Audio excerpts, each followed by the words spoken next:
చేతన్ గారు హాయ్ అండి. హలో అండి. జనరల్గా ఇప్పుడు వెయిట్ ఎక్కువ ఉన్న వాళ్ళకి మోకాలు నొప్పి వస్తుందేమో అనుకుంటాం, కానీ ఈ రోజు ఏజ్తో కానీ జెండర్తో కానీ సంబంధం లేకుండా అందరికీ మోకాలు నొప్పులు వస్తున్నాయి. ఎందుకని? దానికి హోమ్ రెమెడీ ఏమైనా సజెస్ట్ చేస్తారా? హోమియోపతిలో ఎన్ని రోజులు పడుతుంది ట్రీట్మెంట్ అందించుకోవడానికి? అందరు ఏమంటారు, మోకాలు నొప్పులు ఉన్నాయి, మాకు మెట్లు ఎక్కడానికి వస్తలేదు, మా ఇల్లు ఏమో సెకండ్ ఫ్లోర్లో ఉంది, మాకు లిఫ్ట్ లేదు, చాలా పరేషాని అవుతుంది అంటారు. ఇవి రావడానికి అసలు కారణం ఏంది అని మీరు అడిగినరు. దానికి మెయిన్ కారణం ఏంటంటే వెయిట్ అయితే మీరు చెప్పారు. దాంతోపాటు ఒక రేర్ అంటే ఉంది ప్రాబ్లం, అది కూడా, కానీ చాలా మందికి తెలియదు దీనివల్ల కూడా అవుతుంది అనేసి. అది ఏంటంటే సరిగా నిద్రపోకపోవడం.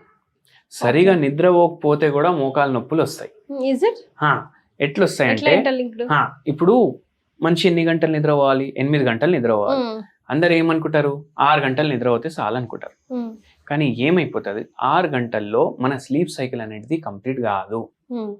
6 గంటల్లో స్లీప్ సైకిల్ కంప్లీట్ కాకపోతే మనం ఏం చేస్తాం, నెక్స్ట్ డే, ఇప్పుడు 1 డే మనిషికి నిద్ర లేదు, వాడు నెక్స్ట్ డే ఆబ్వియస్ గా డల్ ఉంటాడు.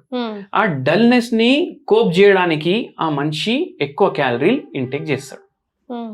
ఎక్కువ క్యాలరీలు ఇంటేక్ చేసినప్పుడు క్యాలరీ రిచ్ ఫుడ్ ఈజీగా అబ్జర్వ్ అయిపోతుంది.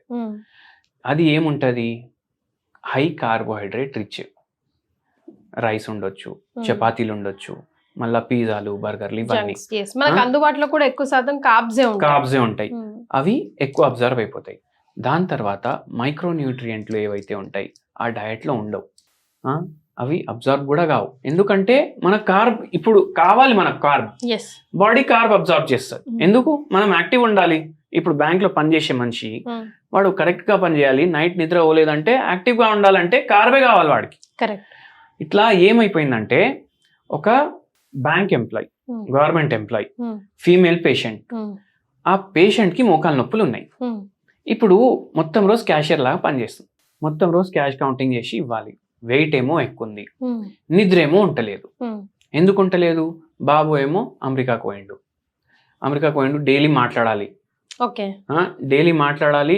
బాబుకి మార్నింగ్, ఈ మేడంకి ఈవినింగ్, నైట్ గంటన్నర ఏం చేసినావు, ఏం తిన్నావు, ఏడికి పోయినావు, ఏం బట్టలు వేసుకున్నావు, మొత్తం పంచాయతీ మొత్తం రోజుది మాట్లాడుకుంటారు ఇద్దరు. ఇప్పుడు దాంట్లో నిద్ర 1 o'clock, ఒకసారి 2 o'clock, మళ్ళా మార్నింగ్ 8 లేయాలి, టిఫిన్లు ప్యాక్ చేయాలి, ఆఫీస్కి పోవాలి. ఇట్లా అలవాటు ఉండే. దాంతో ఇప్పుడే మనం డిస్కస్ చేసినాం కదా, నిద్ర సరిగా లేకపోతే మనం కార్బ్ ఎక్కువ తీసుకుంటాం, కాల్షియం తగ్గిపోతుంది బాడీలో, ఎక్స్పోజర్ టు సన్లైట్ ఉండదు, విటమిన్ డి తగ్గిపోతుంది. మళ్ళీ ఈ పేషెంట్కి ఏముండే అంటే, ఇట్లా కూర్చొని క్యాష్ కౌంట్ చేయడం ఉంటుంది కదా పని, ఇప్పుడు కాళ్ళు కంటిన్యూస్లీ ఇట్లా షేక్ చేయడం కంటిన్యూస్లీ. ఇప్పుడు ఎప్పుడైతే క్యాష్ కౌంట్ చేస్తుంది అట్లా అలవాటు లాగా అయిపోయింది, కాళ్ళు షేక్ చేసుకుంటూ కౌంట్ చేయాలి అని రెస్ట్లెస్ ఫీట్ సిండ్రోమ్ అంటారు. అది కూడా ఒక బిమారి, అది తెలియదు. అది ఎప్పుడైతుంది, యాంగ్జైటీ ఉన్న వాళ్ళకి, ఆందోళన ఉన్న వాళ్ళకి. అయితే పేషెంట్కి కూడా ఆందోళన, పరేషాని ఉండే. మా బాబు అంత దూరం ఉంటుండు, ఏం తింటుండు, ఎట్లాంటి ఫుడ్ తింటుండు, ఎట్లుంటుండు, ఎట్లా పని చేసుకుంటుండు, మొత్తం రోజు ఇదే ఆలోచన. ఇప్పుడు అమ్మకుంటారు కదా పిల్లల గురించి ఆలోచన, అట్లా ఆలోచించి రెస్ట్లెస్ ఫీట్ సిండ్రోమ్ అయిపోయి ఇప్పుడు మోకాలు నొప్పులు స్టార్ట్ అయినాయి. ఇప్పుడు ఆ కాలు షేక్ చేయడానికి వస్తలేదు, ఆ పేషెంట్ మైండ్ లో అదే నడుస్తుంది, నా కాలు షేక్ చేయడానికి వస్తలేదు, నేను క్యాష్ ఎట్లా కౌంట్ చేయాలి, అట్లా అలవాటు అయిపోయింది. ఇప్పుడు స్ట్రెస్, మళ్ళా మన దగ్గర ట్రీట్మెంట్కి వచ్చిండ్రు, ఆల్రెడీ మనకన్నా ముందు వేరే మందులు కూడా వాడిండ్రు, ఆస్టియో ఆర్థరైటిస్ అనేసి బయటపడ్డది. అయితే ఆల్మోస్ట్ ఏమంటారు, చాలా కష్టం. ఇప్పుడు ఫస్ట్ ఫ్లోర్ లో మన క్లినిక్ ఉంటుంది, లిఫ్ట్ ఉంది, కానీ ఆ 1 floor కూడా ఎక్కడానికి పరేషాని అవుతుంది ఆ పేషెంట్కి. అట్లా కూడా ఆగి వచ్చిండ్రు అనమాట. ఆ రోజు లైట్ లేకుండే, మళ్ళీ నాతో అన్నారు లైట్ లేదు, నేను చాలా పరేషాన్, చాలా అవస్థపడ్డాను. మళ్ళీ డైలీ ఎట్లా పోతారు బ్యాంక్ అంటే, గ్రౌండ్ ఫ్లోర్లో ఉంది బ్యాంక్, అండ్ 3-4 మెట్లే ఉన్నాయి, వెళ్ళి కూర్చుంటా, మళ్ళీ ఈవినింగే లేస్తా. దాంతో ఇప్పుడు ఈ పరేషాని ఉంది. ఇప్పుడు ఈ పేషెంట్లు ఏం చేస్తారు, నీళ్ళు సరిగా తాగరు. ఎందుకు? మళ్ళీ టాయిలెట్ పోవాలి, అందుకే నీళ్ళు కూడా సరిగా తీసుకుంటలేరు. ఇట్లా మళ్ళీ నేను అన్నాను, ఏమైనా ఫిజికల్ యాక్టివిటీ? ఏం లేదు, ఫిజికల్ యాక్టివిటీ పోవాలి రావాలి, కూర్చోవాలి పోవాలి రావాలి అంతే. అయితే నేను అన్నాను, మళ్ళీ నొప్పులు జర తగ్గితే ఫిజికల్ యాక్టివిటీ చేస్తారా అని అడిగిన. నొప్పులతో బాధపడి నాకు ఏం ఫిజికల్ యాక్టివిటీ చేయడానికి వస్తలేదు అన్నారు. మనం మందులు స్టార్ట్ చేసినాము, 3 నెలల్లో 70% పెయిన్ తగ్గిపోయింది. వావ్. మళ్ళా పేషెంట్ ఏమో వాకింగ్ స్టార్ట్ చేసింది అనమాట. వాకింగ్ స్టార్ట్ చేసినాక వెయిట్ కూడా తగ్గుడు స్టార్ట్ అయింది. నేను చెప్పిన మీరు మార్నింగ్ టైం మాట్లాడండి మీ బాబుతోటి, నైట్ తొందరగా పడుకోండి, అట్లా కొన్ని అడ్జస్ట్మెంట్లు చేసి 8 గంటలు నిద్ర ఉండేటట్టు చూసుకున్నాము. మళ్ళీ ఒక హోమ్ రెమెడీ కూడా చెప్పినాము. ఏంటి సార్ ఆ హోమ్ రెమెడీ ఏంటంటే జీలకర్ర పౌడర్, సోంపు ఉంటుంది కదా దాని పౌడర్, కొంచెం సొంటి దాన్ని కూడా పౌడర్ మొత్తం తీసుకోవాలి. ఇవన్నీ మీరు ఇంటికాడే ప్రిపేర్ చేసుకోవాలి. ఇవన్నీ డైరెక్ట్ మార్కెట్లో కూడా దొరుకుతాయి పౌడర్లు. కానీ ఈ పౌడర్లో ఎంత సోంపు ఉంటుంది, ఎంత జీలకర్ర ఉంటుంది, ఎంత సొంటి ఉంటుంది మనకు తెలియదు. ఆర్టిఫిషియల్ ఏముంది మనకు తెలియదు. మన కంటి ముంగట మనం నిల్చొని మనమే మన చేతులతోటి తయారు చేసుకోవాలి. ఇవి తయారు చేసుకొని వాటర్ బాయిల్ చేసి స్టవ్ ఆఫ్ చేసి మంచిగా బాయిల్ అవ్వాలి, ఉడకాలి మంచిగా. ఇది గ్లాస్లో వేయాలి.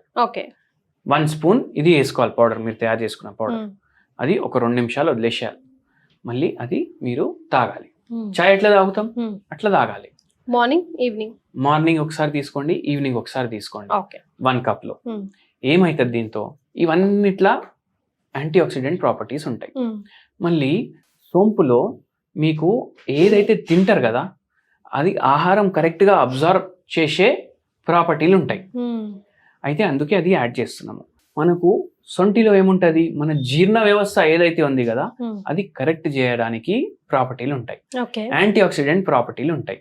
మళ్ళీ జీలకర్రలో ఏముంటది, మైక్రో న్యూట్రియంట్స్ మంచిగా అబ్జర్వ్ చేసే క్వాలిటీస్ ఉంటాయి. అయితే కాల్షియం, మెగ్నీషియం ఇవన్నీ కరెక్ట్గా అబ్జర్వ్ అవుతాయి. మళ్ళీ విటమిన్లు కూడా మంచిగా అబ్జర్వ్ అవుతాయి. దాంతో బోన్ హెల్త్ స్ట్రాంగ్ అవ్వడానికి ఇది హెల్ప్ చేస్తుంది. ఇవి మళ్ళా ఏం చేస్తుంది, కొంచెం ఎనర్జెటిక్ ప్రాపర్టీస్ కూడా ఉంటాయి. అయితే నొప్పిలో కూడా జర మార్పు ఉంటుంది, మనకు నిద్ర కూడా కరెక్ట్ గా వస్తుంది. అయితే ఓవరాల్ గా మనకు ట్రీట్మెంట్ లా ఇది హెల్ప్ చేస్తుంది అన్నమాట. అండ్ అట్లా ఆ పేషెంట్ కి నొప్పులు చాలా వరకు తగ్గిపోయినాయి. మళ్ళీ నడిచి వేడి కూడా తగ్గించుకున్నారు, గుజ్జు కూడా డెవలప్ అయింది. అండ్ మనం ట్రీట్మెంట్ కూడా ఆపేసినాము. ట్రీట్మెంట్ మొత్తానికి ఆపేశారు. ఇంకేం వాడక్కర్లేదు. ప్లస్ ఇంకోటి ఇంపార్టెంట్ ఏంటంటే ఇప్పుడు పేషెంట్లకు మనం ట్రీట్మెంట్ ఆపేస్తాం కదా, వాళ్ళు ఏం అడుగుతారంటే ఇప్పుడు మనకు లైఫ్ లో ప్రాబ్లం ఉండదా అని అడుగుతారు. లైఫ్ లో ఎప్పుడు ప్రాబ్లం ఉండదు, మనం లైఫ్ స్టైల్ కరెక్ట్ గా మెయింటైన్ చేసుకుంటే ప్రాబ్లం ఉండదు. మళ్ళీ తర్వాత మీరు అన్ని తింటారు, మళ్ళీ వెయిట్ పెరుగుతారు, మళ్ళా కరెక్ట్ ఫుడ్ ఇంటేక్ ఉండదు, నిద్ర సరిగా ఉండదు, ఫిజికల్ యాక్టివిటీ ఉండదు అంటే మళ్ళీ సేమ్ ఖరాబ్ అయితే స్టార్ట్ అవుతుంది. సో అంత మన చేతుల్లో ఉంది. Right sir, thank you so much. Okay.